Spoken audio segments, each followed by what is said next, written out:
अवैध संबंधों के शक में पत्नी को मार डाला। चांदबाग में हुई सनसनीखेज वारदात। 4 बच्चों के सामने हुई महिला की हत्या।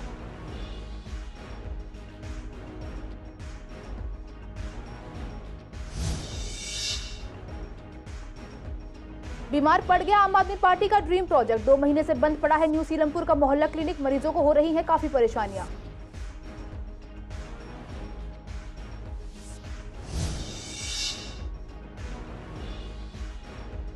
त्रिलोकपुरी मेट्रो स्टेशन से दिल दहलाने वाला सीसीटीवी आया सामने। तेज रफ्तार ऑटो ने युवक को मारी टक्कर। युवक की मौके पर ही हुई मौत। ऑटो ड्राइवर है फरार।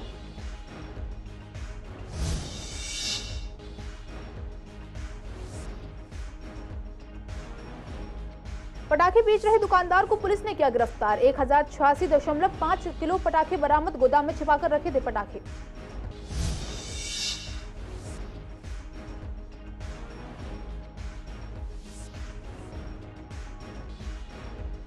राजीव गांधी हॉस्पिटल के डॉक्टरों ने सैलरी न मिलने पर की हड़ताल। 5 महीने से नहीं मिल रही है सैलरी। 100 से ज्यादा डॉक्टर्स की रुकी हुई है सैलरी।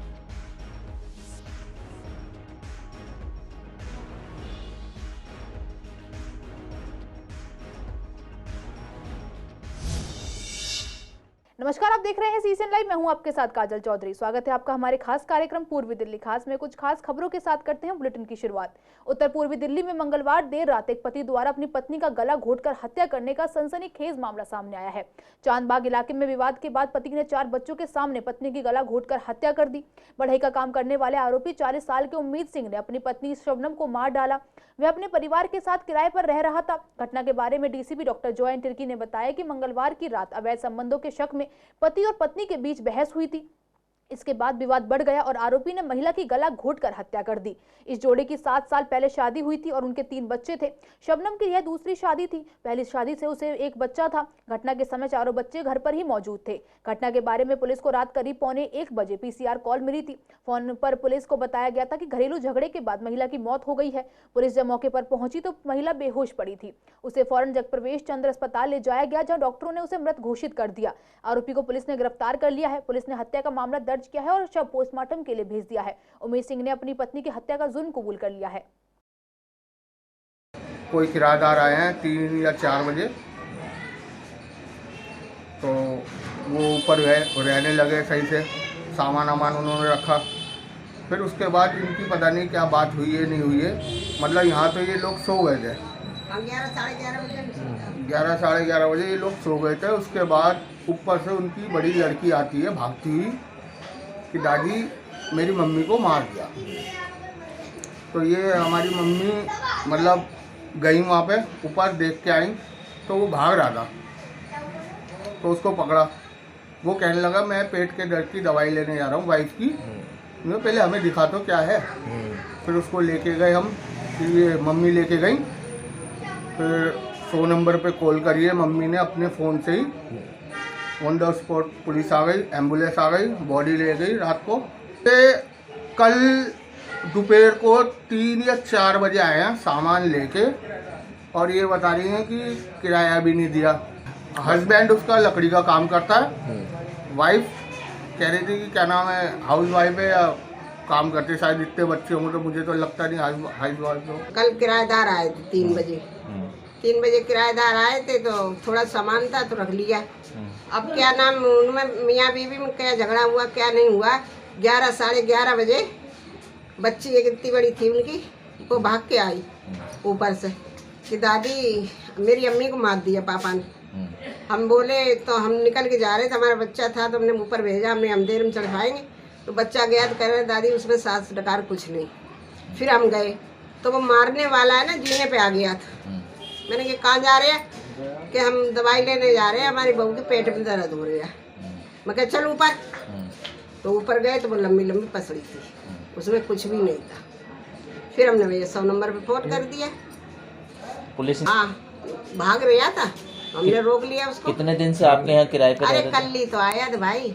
उसकी बेटी बता रही कि पापा ने फांसी लगा दी और जब नहीं मरी ना तो सिल्का पट्टा मार दिया। आम आदमी पार्टी का ड्रीम प्रोजेक्ट मोहल्ला क्लिनिक, जिसकी दिल्ली सरकार खूब प्रचार और बखान करती थी, वह बीमार पड़ गया है। दिल्ली सरकार के स्वास्थ्य विभाग न्यू सीलमपुर में इस मोहल्ला क्लिनिक की जनता के लिए 2 महीने से नहीं खोला गया है, क्योंकि वहां डॉक्टर्स की नियुक्ति नहीं हो पा रही है। जब हमारे संवाददाता विवेक पठानिया ने वहां RWA के महामंत्री PS भल्ला से बात की तो उन्होंने बताया कि इस मोहल्ला क्लिनिक की डिस्पेंसरियों में 2 महीने से कोई डॉक्टर नियुक्त नहीं हो पा रहा है। इससे पहले यहाँ फीमेल डॉक्टर नियुक्त थी, जिसके कारण यहाँ महिला मरीजों की संख्या ज्यादा थी। मोहल्ला क्लिनिक बंद होने के कारण यहां के मरीजों को काफी परेशानी हो रही है, जिसकी कार्रवाई हेतु संबंधित अधिकारियों से भी बात की, लेकिन कोई हल नहीं निकल पा रहा है। ये मोहल्ला क्लिनिक के लिए कहना चाहूँगा, 2 महीने से पिछले बंद है। यहाँ एक डॉक्टर थी नेहा गुप्ता, उन्होंने रिज़ाइन दे दिया था। तो उसके बाद ये कई बार मैंने नोडल ऑफिसर को ऊपर भी काफ़ी मतलब जाके फ़ोन भी किए, मिला, पर कोई सुनवाई नहीं है। वो कह रहे हैं जी आप रोहिणी जाओ, वहाँ से होगा। तो यहाँ पे पब्लिक इतनी, जबकि यहाँ पे एक डॉक्टर लेडीज़ अपाउंट थी, तो इसलिए ये बहुत चलता था, लेडीज़ें बहुत यहाँ आती थी दिखाने। तो ये जब से बंद हुआ, आप देखो हालत क्या है। रोज़ सुबह बेचारे तांता लगा देते हैं लेडीज़ है, इस आस में आज खुलेगा, पर ये खुलता नहीं। प्लीज़ मेरी गवर्नमेंट से यही, जो केजरीवाल गवर्नमेंट है उनके हाथ में जो जितने मोहल्ला क्लिनिक बंद हो रहे हैं, प्लीज़ उन पे ध्यान दीजिए। यहाँ तो ये पहले प्रोजेक्ट लाना ही नहीं था अगर ऐसा कुछ था। अब 2 महीने से बंद पड़ी है तो पब्लिक कैसे परेशान है। ये गांधीनगर वार्ड है, शास्त्री पार्क वार्ड है, गांधीनगर विधानसभा पड़ती है न्यू सीलमपुर की। वो 225 वार्ड में जा रहे हैं, जो उधर मोहल्ला क्लिनिक 225 वार्ड में सीलमपुर विधानसभा में खुली हुई है। हमारे पास हमारा घर सामने, हम यहाँ पे देखते हैं, उन्हें सबको वहीं भेजते हैं फिर कि यहाँ अभी कुछ पता नहीं है कि यहाँ भी कब तक खुले। क्योंकि पहले तो हमें आश्वासन दिया गया था कि यहाँ पे अगले महीने आ जाएंगे। फिर नोडल ऑफिसर से बात हुई, वो कह रहा जी हम जब वहाँ से, हमने तो अपनी तरफ से फाइल भेज दी, जब तक वहाँ से नहीं होगा कुछ तो हम कुछ नहीं कह सकते। कुछ कार्रवाई नहीं हो पा रही है। भाई हम सोसाइटी के माध्यम से ये कहना चाहेंगे कि RWA अपनी न्यू सीलमपुर की कि जितनी जल्द से जल्द खुलेगा पब्लिक के लिए उतना फ़ायदा है। आगे देखो मौसम चेंज की वजह से काफ़ी खांसी, जुकाम, बुखार और पोल्यूशन का काफ़ी रहता है। तो यहाँ कम से कम मेरे ख्याल 200 से ऊपर तो रोज़ पेशेंट आते ही थे। पूर्वी दिल्ली के त्रिलोकपुरी मेट्रो स्टेशन के से एक दिल दहलाने वाला CCTV सामने आया है, जिसमें देखा जा सकता है कि तेज रफ्तार ऑटो ने फरदीन नाम के एक युवक को टक्कर मार दी, जो ओखला से ड्यूटी कर त्रिलोकपुरी मेट्रो स्टेशन से अपने घर जा रहा था, जिसके बाद मौके पर ही उसकी मौत हो गई और सारी वारदात CCTV कैमरे में कैद हो गई। आपको बता दें कि 1 हफ्ता बीत जाने के बाद भी ऑटो ड्राइवर को थाना कल्याणपुरी पुलिस पकड़ नहीं पाई है। पूर्वी जिले के स्पेशल स्टाफ ने प्रतिबंध के बावजूद पटाखे बेच रहे दुकानदार को गिरफ्तार किया है। इसकी पहचान हिमांशु गोयल उर्फ हनी के रूप में हुई है। पुलिस ने इसके पास से 1086.5 किलो पटाखे बरामद किए हैं। कल्याणपुरी थाना पुलिस ने प्राथमिकी दर्ज की है। जिला पुलिस उपायुक्त अमृता गुगलोत ने बताया कि स्पेशल स्टाफ को सूचना मिली थी कि कल्याणपुरी में एक शख्स चोरी छिपे पटाखे बेच रहा है। इंस्पेक्टर सत्येंद्र खारी के नेतृत्व में SI विनीत प्रताप, विकास और अन्य की टीम बनाई गई। पुलिस ने छापेमारी कर दुकानदार को गिरफ्तार किया। उसने दुकान में गोदाम बनाकर पटाखे छिपाए थे। सैलरी न मिलने को लेकर राजीव गांधी हॉस्पिटल के डॉक्टरों ने आज हड़ताल की, हालांकि जिसका OPD पर ज्यादा असर देखने को नहीं मिला है। अस्पताल की OPD चल रही थी क्योंकि सभी डॉक्टर्स हड़ताल पर नहीं थे। अपनी सैलरी को लेकर कुछ ही डॉक्टर्स हड़ताल पर बैठे थे। पिछले 5 महीने से सैलरी न मिलने की वजह से अस्पताल के डॉक्टर कई बार अपना विरोध दर्ज कर चुके हैं। कुल 100 से ज्यादा राजीव गांधी सुपर स्पेशलिटी अस्पताल के ऐसे रेजिडेंट डॉक्टर्स हैं जिन्हें जुलाई से अब तक सैलरी नहीं मिली है, जिससे रेजिडेंट डॉक्टर्स परेशान हैं। दिल्ली में पॉल्यूशन का स्तर लगातार बढ़ रहा है। ऐसे में दिल्ली सरकार द्वारा बने सभी नियम धाराशाही होते नजर आ रहे हैं। पूर्वी दिल्ली में विश्वास नगर स्थित नाले की सफाई पिछले 1 महीने से की जा रही है। हालांकि लोगों का कहना है कि सफाई हो रही है, काफी अच्छी बात है, लेकिन नाले से निकलने वाली गाद को समय पर उठाया नहीं जा रहा है, जिसकी वजह से धूल भरी आंधी रोड पर चल रही है, जिसकी वजह लोगों को सांस लेने में दिक्कत होती है। साथ ही पॉल्यूशन जिस तरह से बढ़ रहा है उसके लिए दिल्ली सरकार ही जिम्मेदार है, क्योंकि दिल्ली सरकार ने जो भी नियम पॉल्यूशन को देखते हुए बनाए हैं उनसे कोई फायदा नहीं हो रहा है। साथ ही आनंद विहार पर बनने वाले फ्लाईओवर की वजह से लगातार धूल उड़ रही है। बीमारियां कितनी बढ़ रही हैं आपको मालूम है। देखो जी, किसी को एलिगेशन किसके लिए कहेंगे, ये तो MCD का काम है या PWD का, मेरे को इसके बारे में नॉलेज नहीं है, मगर जो हो रहा है वो गलत हो रहा है। देखो यहाँ पर पॉल्यूशन क्या हो रहा है, धूल मिट्टी कितनी हो रही है, और इस समय जो दिल्ली का माहौल है पॉल्यूशन का वो आपको सबको पता है। अभी तो कुछ उठना शुरू हो गया है, कुछ और अभी पेंडिंग है। देखो जिस हिसाब से डेली कूड़ा निकल रहा है उस हिसाब से उड़ नहीं रहा, और कूड़ा निकालते हुए लगभग इनको महीना भर के करीब हो गया है, जो कि ये उठा नहीं रहे हैं, निकाल बराबर रहे हैं।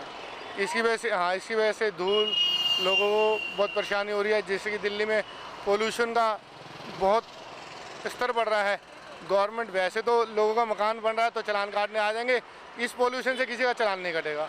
धूल की परेशानी ज़्यादा है, जो धूल मिट्टी उड़ रही है उसकी परेशानी। जी, नाले की बदबू बहुत आती है, लोगों को आने जाने में दिक्कत है, धूल मिट्टी की वजह से एक्सीडेंट होने के चांस भी रहते हैं। दिक्कत हो रही, रोड पारने में करने में दिक्कत होती है, जाम इतना लग जाता है, काफ़ी लोगों को दिक्कत होती है, प्रदूषण इतना उड़ता है, बहुत ज़्यादा बीमार हो रहे हैं लोग, सांस लेने में भी दिक्कत हो रही है, धूल बहुत उड़ती है बहुत ज़्यादा, आँखों में जलन, सांस में जलन, अगर मुँह ना बांधेंगे तो दिक्कत होती है। गाड़ियाँ चलते थोड़ा ये जो सीधे सामने जो कट खुले हैं इसकी वजह से ज़्यादा जाम भी लग जाता है। इसका पोल्यूशन तो दिल्ली में रहता ही है हमेशा, पोल्यूशन गाड़ियाँ हैं तो पोल्यूशन तो रहेगा।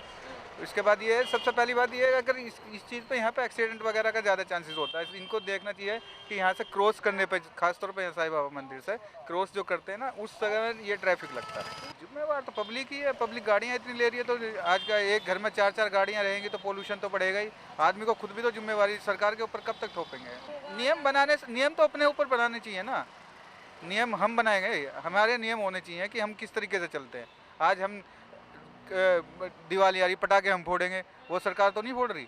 उत्तर पूर्वी जिला पुलिस द्वारा मेरी माटी मेरा देश जिला स्तरीय कार्यक्रम का आयोजन किया गया। इस कार्यक्रम के जरिए वीर शहीदों को श्रद्धांजलि अर्पित की गई। कार्यक्रम में आए आम नागरिकों को उनकी बहादुरी के लिए सम्मानित भी किया गया। अभियान के तहत ब्लॉक से एक कलश में मिट्टी भरी गई। देश भर में मेरी माटी मेरा देश कार्यक्रम आयोजित किए गए हैं। इसी कड़ी में उत्तर पूर्वी दिल्ली के जिला पुलिस उपायुक्त द्वारा वंदन कार्यक्रम आयोजित कर शहीदों को श्रद्धांजलि अर्पित की गई। इस कार्यक्रम के दौरान सम्मानित नागरिकों के साथ पंचप्रण के शपथ लेकर अमृत कलश यात्रा को भी रवाना किया गया। इसी के साथ अपनी बहादुरी का परिचय देने वाले इलाके के आम नागरिकों को भी सम्मानित किया गया। कार्यक्रम के दौरान जिला पुलिस उपायुक्त डॉक्टर जॉयन तिर्की ने आजादी के अमृत महोत्सव के बारे में कार्यक्रम में मौजूद लोगों को जागरूक किया। इस दौरान भारी संख्या में स्थानीय जनता और दिल्ली पुलिस के अधिकारी और जवानों ने हिस्सा लिया और शपथ ग्रहण की।